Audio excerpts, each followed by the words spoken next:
Bonjour tout le monde. Aujourd'hui, Wissal Machi, Basma Al-Hasri et moi, Rania Lakbir, vont vous présenter les principaux événements du 3e chapitre de la boîte à merveilles.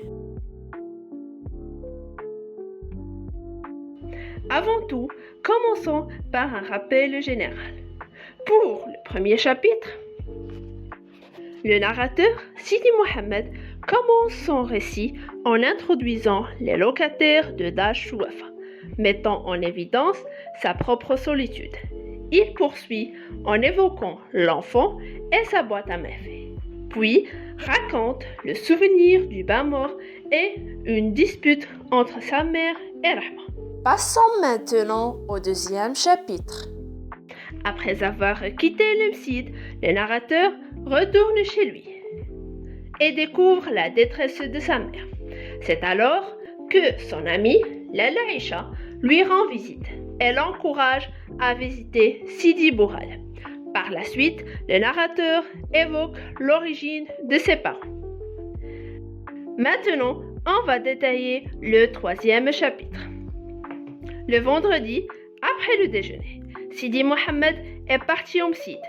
Le narrateur va nous parler sur son quotidien, qui se présentait comme une souffrance pour lui.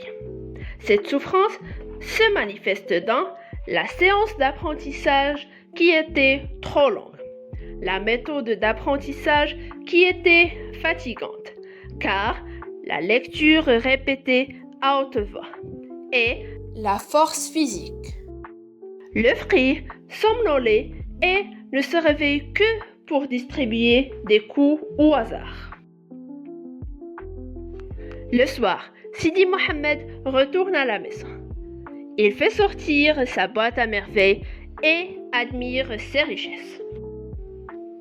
Le soir, Lala Zoubida, la mère de notre narrateur, a constaté que la caisse de Fatma Bziouia a été bien éclairée.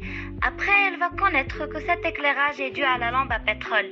Lala Zoubida, prise de la jalousie, elle tente de déprécier la lampe à pétrole à partir de poser plusieurs questions, comme n'y a-t-il pas de danger d'explosion, des risques d'incendie, etc. Mais Fatma a facilement convaincu Lala Zoubida, tout tandis que tout le quartier s'en sert et en est satisfait, et que la chambre est mieux éclairée et plus accueillante. Lala Zoubida va attendre avec impatience son mari M'Alem Abdeslam pour tenter de le persuader de lui ramener la lampe à pétrole. Mais M'Alem Abdeslam a un autre avis. Elle écoute sa femme avec indifférence.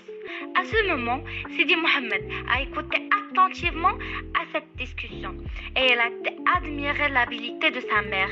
Et comme vous savez, dans les derniers chapitres, Sidi Mohamed est attiré de tout ce qui brille et éblouit. Le lendemain, M'Alem Abdeslam procure à sa femme une lampe à pétrole, ce qui l'a fait très heureuse avec son fils. Rahma et Zineb vont partir à la fête du baptême de sa sœur Khadija, la femme de Hélène le fournier, qui a donné naissance à un bébé. Khadija, pour avoir un bébé, elle a été partir chez des guérisseurs, frères, sorciers, chouafa, même elle a parti à Sidi Ali Bousraghin. Et tout ça s'appelle la superstition.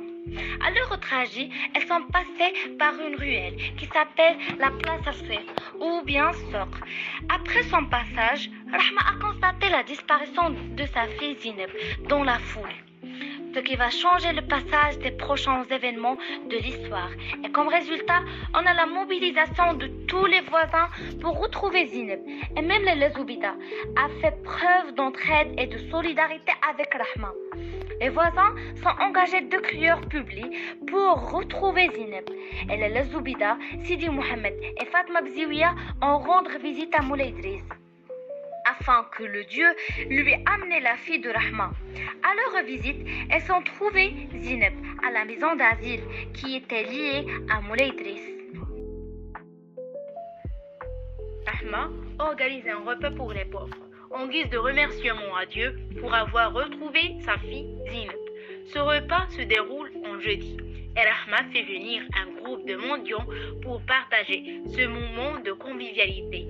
Et cela montre l'importance de la communauté et de l'entraide dans les moments de joie, mais aussi dans les épreuves.